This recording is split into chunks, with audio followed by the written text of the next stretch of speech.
Hi ಎಲ್ಲ ಗೆಳೆಯರೆ, welcome back to the YouTube ಚಾನಲ್ಗೆ ಸುಸ್ವಾಗತ. ಈ ಒಂದು ವಿಡಿಯೋದಲ್ಲಿ ನಿಮ್ಮ ವೆರಿಫಿಕೇಷನ್ ಬಗ್ಗೆ ತುಂಬ ದೊಡ್ಡದಾಗಿ ಅಪ್ಡೇಟ್ ಕೊಡ್ತೀನಿ. ಏನೇನಾಗಿದೆ, ಚೇಂಜಸ್ ಏನಾಗಿದೆ, ಅದಕ್ಕೆ ಸೊಲ್ಯೂಷನ್ ಇನ್ನು ಮತ್ತು ಸಾಕಷ್ಟು ಸ್ಟೂಡೆಂಟ್ಸ್ ಅದ್ರ ಕೇಳ್ತಿದ್ರು, ನನಗೆ ಇನ್ಕಮ್ ಬಂದಿಲ್ಲ, ಇಲ್ಲಾಂದರೆ ಕ್ಯಾಶ್ ನೇಮ್ ಬಂದಿಲ್ಲ, ಮತ್ತು ಸೀಕ್ರೆಟ್ ಕೀ ಬಂದಿಲ್ಲ. ಪ್ರತಿಯೊಂದು ಅದರ ಈ ವಿಡಿಯೋದಲ್ಲಿ ಹೇಳ್ತೀನಿ. ವೆರಿಫಿಕೇಷನ್ ಸ್ಲಿಪ್ಪಲ್ಲಿ ಏನೇನು ಚೇಂಜಸ್ ಆಗಿದೆ, ಯಾವ ಥರ ಇರುತ್ತೆ ಅನ್ನೋದು. ಅದಕ್ಕಿಂತ ಮುಂಚೆ ನಮ್ಮ ಚಾನಲ್ಗೆ ಫಸ್ಟ್ ಟೈಮ್ ವಿಸಿಟ್ ಮಾಡಿದ್ರೆ ಚಾನಲ್ಗೆ ಒಂದು ಸಬ್ಸ್ಕ್ರೈಬ್ ಆಗಿ ನಿಮ್ಮ ಫ್ರೆಂಡ್ಸ್ ಜೊತೆ ಶೇರ್ ಆಗಿ. ನಾವು ವಾಟ್ಸಪ್ ಲಿಂಕ್ ಬೇಕಾದ್ರೆ ಕೊಟ್ಟಿರ್ತೀನಿ ಡಿಸ್ಕ್ರಿಪ್ಷನ್ ಬಾಕ್ಸಲ್ಲಿ ಮತ್ತು ಕಮೆಂಟ್ ಬಾಕ್ಸಲ್ಲಿ ಪಿನ್ ಮಾಡಿರ್ತೀನಿ. ಹೋಗಿ ಜಾಯ್ನ್ ಆಗಿ ಬನ್ನಿ. ಮೊದಲನೇದಾಗಿ ವೆರಿಫಿಕೇಷನ್ ಸ್ಲಿಪ್ ಇನ್ನು ಯಾರು ಡೌನ್ ಮಾಡ್ಕೊಂಡಿಲ್ಲ ಅಂದರೆ ನಮ್ಮ ಒಂದು ವೆಬ್ಸೈಟಲ್ಲಿ ಹೋಗಿ ಸ್ಟಾರ್ಟಿಂಗಲ್ಲೇ ನಿಮಗೆ ಲಿಂಕ್ ಸಿಗುತ್ತೆ. ಯಾಕಂದರೆ ಸಾಕಷ್ಟು ಜನಕ್ಕೆ ಇನ್ನೂ ಲಿಂಕ್ ಸಿಕ್ಕಿಲ್ಲ ಅಂತ ಹೇಳ್ತಾರೆ. ಲಿಂಕು ನಾನು ಬೇಕಾದ್ರೆ ವಾಟ್ಸಪ್ ಹಾಕಿರ್ತೀನಿ. ಇಲ್ಲಾಂದರೆ ಸ್ಟಾರ್ಟಿಂಗಲ್ಲೇ ನಿಮಗೆ ವೆರಿಫಿಕೇಷನ್ ಸ್ಲಿಪ್ದು ಸ್ಟಾರ್ಟಿಂಗ್ ಕ್ಲಿಕ್ ಮಾಡಿದ ತಕ್ಷಣ ಲಿಂಕ್ ಬರುತ್ತೆ, ಡೌನ್ ಮಾಡ್ಕೋತೀರಾ. ಜಸ್ಟ್ ಏನಿಲ್ಲ, ಲಾಗಿನ್ ಐಡಿ ಹಾಕ್ಬಿಟ್ಟು ಪಾಸ್ವರ್ಡ್ ಹಾಕ್ಬಿಟ್ಟು ಕ್ಯಾಪ್ಚಾ ಎಂಟರ್ ಮಾಡಿದ್ರೆ ನಿಮಗೆ ಆಗುತ್ತೆ. ಓಕೆ, ಎನಿವೆ ಈಗ ಅದು ಗೊತ್ತಾಯ್ತು. ಈಗ ಎಷ್ಟೊಂದು ಜನ ಡೌನ್ ಮಾಡ್ಕೊಂಡಿದ್ದಾರೆ, ಸಾಕಷ್ಟು ಸ್ಟೂಡೆಂಟ್ಸ್ ಆಲ್ರೆಡಿ ಡೌನ್ ಮಾಡ್ಕೊಂಡಿದ್ದರೆ ಅದಕ್ಕೆ ಪ್ರಾಬ್ಲಮ್ ಆಗ್ತಿದೆ. ಏನು ಪ್ರಾಬ್ಲಮ್ ಆಗ್ತಿದೆ, ಲೈಕ್ ಈಗ ಒಂದು ಎಕ್ಸಾಂಪಲ್ ಸ್ಟೂಡೆಂಟ್ಸ್ ಬಂದರೆ ಇಲ್ಲಿ ಸ್ಟಾರ್ಟಿಂಗಲ್ಲಿ ನಿಮಗೆ ಇಲ್ಲಿ ಕ್ಯಾಟಗರಿ ಅಂತ ಮೆನ್ಷನ್ ಆಗಿದೆ, ಬಟ್ ಇಲ್ಲಿ ಕ್ಯಾಶ್ ನೇಮ್ ಅಂದ್ಬಿಟ್ಟು ಕ್ಯಾಸ್ಟ್ ನೇಮು ಬರೀ ಬಾಕ್ಸ್ ಬರ್ತಾಯಿದೆ. ಆಮೇಲೆ ಇನ್ಕಮು ನೀವು ಅಲ್ಲಿ ಆರ್ ಡಿ ನಂಬರ್ ಕೊಟ್ಟಿದ್ದಾರೆ, ಬಟ್ ಆದರೆ ಇಲ್ಲಿ ಇನ್ಕಮಲ್ಲಿ ಅಮೌಂಟ್ ತೋರಿಸ್ತಾ ಇಲ್ಲ. ಆಮೇಲೆ ನೀವು ಹಾಕಿರುವಂಥ ಡೇಟಾನ, ಈಗ ಎಕ್ಸಾಂಪಲ್ ನೀವು ಕನ್ನಡ ಮೀಡಿಯಮ್ ಇದ್ದೀರಾ, ಈಗ ಇಲ್ಲೇನೋ ಅಂತ ಬಂದಿದೆ. ಈ ಕನ್ನಡ ಮೀಡಿಯಮ್ದು 1 to 10 ಓದಿದ್ದೀರಾ, ಅದು ವೆರಿಫಿಕೇಷನ್ ಎಲ್ಲ ಡಾಕ್ಯುಮೆಂಟ್ಸು ಕೊಟ್ಟಿದ್ದೀರಾ, ಬಟ್ ಆದ್ರೂ ಅಂತ ಬಂದಿದೆ. ತುಂಬ ಸಾಕಷ್ಟು ಸ್ಟೂಡೆಂಟ್ಸು ಈ ಒಂದು ರಿಸರ್ವೇಷನ್ಸ್ ವೆರಿಫೈಡ್ ಡೀಟೇಲ್ಸಲ್ಲಿ ತುಂಬ ಮಿಸ್ಟೇಕ್ಸ್ ಅನ್ನೋದಾಗಿದೆ. ಅಂದರೆ ಡೇಟಾ ಕರೆಕ್ಟಾಗಿ ಫೆಚ್ ಆಗಿಲ್ಲ. ಇದು ಖಂಡಿತ ಕೆ ಅವರ ಮಿಸ್ಟೇಕು. ಅವ್ರು ಹೇಳ್ತೀನಿ ನೋಡಿ, ಯಾವಾಗಲೂ ತಮ್ಮ ಮಿಸ್ಟೇಕ್ನ ಒಪ್ಕೊಳ್ಳಲ್ಲ. ಅವಾಗ ಏನು ಮಾಡ್ತಾರೆ, ನಿಮ್ಮದೇ ತಪ್ಪಿದೆ, ನೀವೇನೋ ಮಾಡಿದ್ರೆ ಕೆ ಆಫೀಸಿಗೆ ಬನ್ನಿ, ಕೆ ಕಚೇರಿಗೆ ಬನ್ನಿ ಅಂತ ಹಾಕ್ತಾರೆ. ಖಂಡಿತ ಓಕೆ, ಅದ್ರ ಬಗ್ಗೆ ಹೇಳ್ತೀನಿ ಇವಾಗೇನೆ. ಅದಕ್ಕೆ ಮುಂಚೆ ಆಮೇಲೆ ಸಾಕಷ್ಟು ಜನದ್ದು ಇಲ್ಲಿ ಇದೇನು BPT ಮತ್ತು BPO ಕೊಟ್ಟವ್ರೆ ಅಂತ ಕೇಳ್ತಿದ್ದೀರಾ. ಅದು ಮತ್ತು KCT ನಡೀತದಾ? ಇಲ್ಲ, ಅಲ್ಲಿ ರ್ಯಾಂಕ್ ಕೊಟ್ಟಿದ್ದಾರೆ ಅಂದರೆ KCTಲೇ ನಡಿಬೇಕಂತೇನಿಲ್ಲ. BPT BPO ಕೊಟ್ಟಿದ್ದಾರೆ ಈ ವರ್ಷ. ಓಕೆ, ಅದ್ರ ಬಗ್ಗೆ ಹೇಳ್ತಾರೆ. ಅದು ಈ ವರ್ಷ KCTಲಿ ಬರೋಲ್ಲ, ಎಲ್ಲರಿಗೂ ಬಂದಿದೆ. BPT BPO ಇಲ್ಲ. ಅದರಲ್ಲಿ ಯಾರು ಕೌನ್ಸಿಲಿಂಗ್ ಪಾರ್ಟಿಸಿಪೇಟ್ ಮಾಡ್ತಾರೆ ಅವರು. ಆಮೇಲೆ ಈ ಸಬ್ಜೆಕ್ಟ್ ಮಾರ್ಕ್ಸ್ ಕಾರ್ಡ್ ಬಂದಿಲ್ಲ. ಈ ಥರ ನಾವು ನೋಡ್ತಾ ಹೋದರೆ ಏನಂತ ಬಂತು ಇವತ್ತು ಬೆಳಗ್ಗೆ ನಮಗೆ ಜಾಸ್ತಿ ಎಲ್ಲಿ ಅವರು ಆ್ಯಕ್ಟಿವ್ ಆಗಿರ್ತಾರೆ ಅಂದರೆ ಟ್ವಿಟರಲ್ಲಿ ಆ್ಯಕ್ಟಿವ್ ಆಗಿರ್ತಾರೆ. ಏನು ಬಂತು ಅಂದರೆ ನೋಡಿ, UGCET 2025 ವೆರಿಫಿಕೇಷನ್ ಸ್ಲಿಪ್ಪನ್ನು KA ಬಿಡುಗಡೆ ಮಾಡಿದ್ದು, ಅಭ್ಯರ್ಥಿಗಳು ಅದನ್ನು ಡೌನ್ ಮಾಡಿಕೊಳ್ಳೋದು, ತಾವು ಮಾಡಿದ ಕ್ಲೈಮ್ಗಳನ್ನು ಪರಿಶೀಲಿಸಿಕೊಳ್ಳಬಹುದು. ನೀವು ಯಾವುದ್ಯಾವುದು ಈಗ ಕ್ಲೈಮ್ಗೆ ಅಪ್ಲೈ ಮಾಡಿರ್ತಾರೆ ಎಲ್ಲ ಒಂದು ಸರಿ ಚೆಕ್ ಮಾಡ್ಕೊಳ್ಳಿ. ಕೆಲವರು ತಮ್ಮ ಅರ್ಜಿಗಳ ಕ್ಲೈಮ್ಗಳನ್ನು ತಪ್ಪಾಗಿ ಮಾಡಿಕೊಂಡಿದ್ದರೆ ಅಂಥವರಿಗೆ ಸರಿ ಮಾಡಿಕೊಳ್ಳಲು ಅವಕಾಶ ನೀಡುತ್ತದೆ. ಖಂಡಿತ ಹೇಳ್ತಿದ್ದಾರೆ ನೋಡಿ, ನೀವೇನೇನು ಮಿಸ್ಟೇಕ್ ಮಾಡಿದರೆ ಕ್ಲೈಮ್ ಮಾಡ್ಕೊಳ್ಳೋಕ್ಕೆ, ಅದು ಆ ರಿಸರ್ವೇಷನ್ ಮಿಸ್ಟೇಕ್ ಇದ್ದರೆ ಅದನ್ನೇ ಇವಾಗ ನೀವು ಸರಿ ಮಾಡ್ಕೋಬೋದು. ಹೆಂಗೆ ಎಂಥ ವಿಷಯದಲ್ಲಿ ಅಂತಕ್ಕೆ ಬೇಡ ಅಂತ ಹೇಳಿದ್ದಾರೆ. ಮುಂದೆ ಹೋಗೋಣ. ಇದಕ್ಕೆ ಸೂಕ್ತ ದಿನಾಂಕವನ್ನು ನಿಗದಿ ಮಾಡಲಾಗುವುದು. ಇದಕ್ಕೆ ಒಂದು ಕರೆಕ್ಟ್ ಡೇಟ್ ಕೊಡ್ತಾರೆ.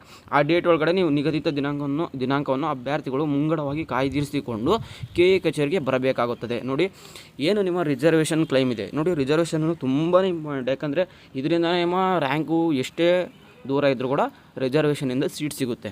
ಎಕ್ಸಾಂಪಲ್ ನೀವು SC ಕ್ಯಾಟಗರಿಯಾಗಿ STನೇ ನಿಮಗೆ ಕ್ಯಾಸ್ಟ್ ಸಿಕ್ಕಿಲ್ಲ ಅಂದರೆ ನಿಮಗೆ ಫಸ್ಟ್ ಆಫ್ ಆಲು ಫೀಸ್ ತುಂಬ ಪೇ ಮಾಡಬೇಕಾಗುತ್ತೆ. ಆಮೇಲೆ ನಿಮಗೆ ಆ ಒಂದು ಕ್ಯಾಟಗರಿಲಿ ಬರಬೇಕಂತ ಸೀಟೇ ಫಸ್ಟ್ ಸಿಗೋಲ್ಲ.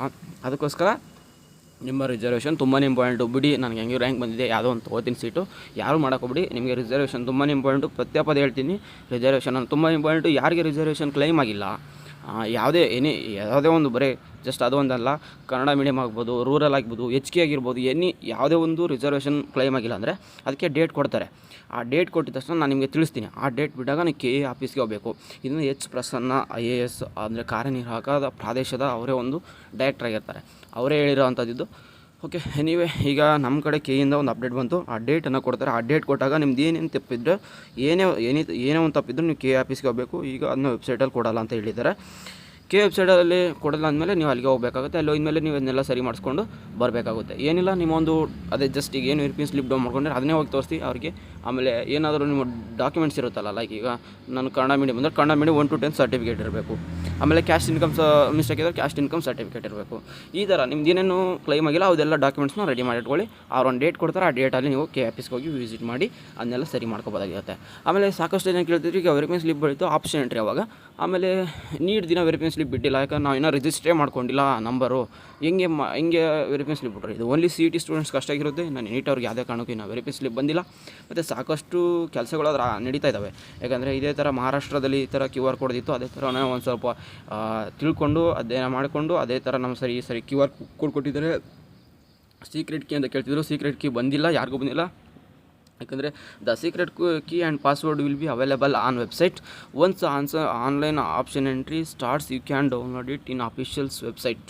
ನೋಡಿ, ಇದು ಸೀಕ್ರೆಟ್ ಕೀ ಬರಬೇಕು. ಬಟ್ ಇದು ಕ್ಯೂ ಆರ್ ಕೋಡ್ನ ಯೂಸ್ ಮಾಡಿಕೊಂಡು ನೀವು ಈಗ ಆಪ್ಷನ್ ಎಂಟ್ರಿ ಸ್ಟಾರ್ಟ್ ಆದಾಗ ಅವಾಗ ಡೌನ್ ಮಾಡ್ಕೋಬೇಕು ಅಫಿಷಿಯಲ್ ಸ್ಕಿ ವೆಬ್ಸೈಟಲ್ಲಿ ಅಂತ. ಈಗ ಅಟ್ ಪ್ರೆಸೆಂಟ್ ಇನ್ನೂ ಯಾವುದೇ ಕಾರಣಕ್ಕೂ ನಿಮಗೆ ಬಂದಿಲ್ಲ, ಅಂದರೆ ಈಗ ಕ್ಯೂ ಆರ್ ಕೋಡಿಂದನೇ ಈಗ ಆಪ್ಷನ್ ಎಂಟ್ರಿ ಮಾಡಬೇಕಾಗಿರುತ್ತೆ. ಓಕೆ, ಈಗ ಒಂದು ಸ್ವಲ್ಪ ನಿಮಗೆ ಕ್ಲಾರಿಟಿ ಸಿಕ್ತು ಅನಿಸುತ್ತೆ. ಕೆ ಇದಲ್ಲಿ ಈ ಸರಿ ಪ್ರತಿಯಾಗಿ ಹೊಸದಾಗಿ ಎಲ್ಲ ನಡೀತಾ ಇದ್ದಾವೆ. ಅದಕ್ಕೆ ಹೇಳೋದು, ಏನೇ ಒಂದು ಕೆ ವೆಬ್ಸೈಟ್ ಬಂದ ತಕ್ಷಣ ನೀವು ಸ್ಟಾರ್ಟಿಂಗಲ್ಲಿ ಏನು ಮಾಡೋಕ್ಕೋಗಬೇಡಿ. ಒಂದು ಸ್ವಲ್ಪ ನಾನು ಹೇಳೋವಂಥದ್ದು ಏನಂದರೆ, ನೀವು ಯಾವುದೇ ನನ್ನದೇ ಒಂದು ಯೂಟ್ಯೂಬ್ ಚಾನಲ್ ಯಾವುದೇ ಒಂದು ಯೂಟ್ಯೂಬ್ ಚಾನಲ್ ರೆಕಮೆಂಡ್ ಮಾಡಿ, ಯಾಕೆ ನಾನು ಕೊಡ್ತಾ ಇರ್ತೀನಿ ಕರೆಕ್ಟಾಗಿ. ಅದರಿಂದ ನಿಮ್ಗೆ ಒಂದು ಸ್ವಲ್ಪ ಮಾಹಿತಿ ಸಿಕ್ಕ ಮೇಲೆ ನೆಕ್ಸ್ಟು ಅದು ಏನು ಫಾಲೋ ಮಾಡಿ ಇನ್ಸ್ಟ್ರಕ್ಷನ್ಸ್ ಹೇಳ್ತಾರೆ ಅದನ್ನು ಫಾಲೋ ಮಾಡಿ. ಯಾಕಂದರೆ ಸಣ್ಣ ಸಣ್ಣ ಮಿಸ್ಟೇಕಿಂದ ಇಲ್ಲಿಂದ ನಿಮಗೆ ಕೌನ್ಸಿಲಿಂಗ್ ಸ್ಟಾರ್ಟ್ ಅಂತಾನೆ. ಯಾವಾಗ ನೀವು ಡಾಕ್ಯುಮೆಂಟ್ ವೆರಿಫಿಕೇಷನ್ ಬಿಟ್ಟರು ಡೌನ್ ಮಾಡ್ಕೊಂಡ್ರೆ ಇಲ್ಲಿಂದ ಕೌನ್ಸಿಲಿಂಗ್ ಸ್ಟಾರ್ಟ್ ಅಂತಾನೆ. ಆದಷ್ಟು ಬೇಗನೆ ನೆಕ್ಸ್ಟ್ ನೀಟ್ವರೆಗೂ ಬಿಡ್ತಾರೆ. ಆಮೇಲೆ ಎರಡು ಕಂಬೈಂಡಾಗಿ ಕೌನ್ಸಿಲಿಂಗ್ ನಡೀತದೆ. ಆಮೇಲೆ ಆಪ್ಷನ್ ವೆರಿಫಿಕೇಷನ್ ಬಿಟ್ಟು ಆಪ್ಷನ್ ಎಂಟ್ರಿ ಬಿಡೋದು ಸ್ವಲ್ಪ ಲೇಟ್ ಆಗುತ್ತೆ. ಯಾಕಂದ್ರೆ ನೀಟ್ ಸ್ಟೂಡೆಂಟ್ಗೂ ಬರಬೇಕು, ನಿಮಗೂ ಸ್ಟೂಡೆಂಟ್ ಒಟ್ಟಿಗೆ ಬಿಡೋದ್ರಿಂದ ಸ್ವಲ್ಪ ಲೇಟ್ ಆಗುತ್ತೆ. ಇದರಿಂದ ಮಾಹಿತಿ ನಿಮಗೆ ಸ್ವಲ್ಪ ಆದರೂ ಸಿಕ್ಕಿದೆ. ಚಾನಲ್ಗೆ ಒಂದು ಸಬ್ಸ್ಕ್ರೈಬ್ ಆಗಿರಿ, ವಾಟ್ಸಪ್ ಗ್ರೂಪಲ್ಲಿ ಕೂಡ ಚೆನ್ನಾಗಿ, ಯಾಕಂದರೆ ಪ್ರತಿಯೊಂದು ಅಪ್ಡೇಟು ಇನ್ಮೇಲಿಂದ ಕೊಡ್ತಾ ಹೋಗ್ತೀವಿ. ಅದಕ್ಕೋಸ್ಕರ take care guys, love you, tata, bye bye.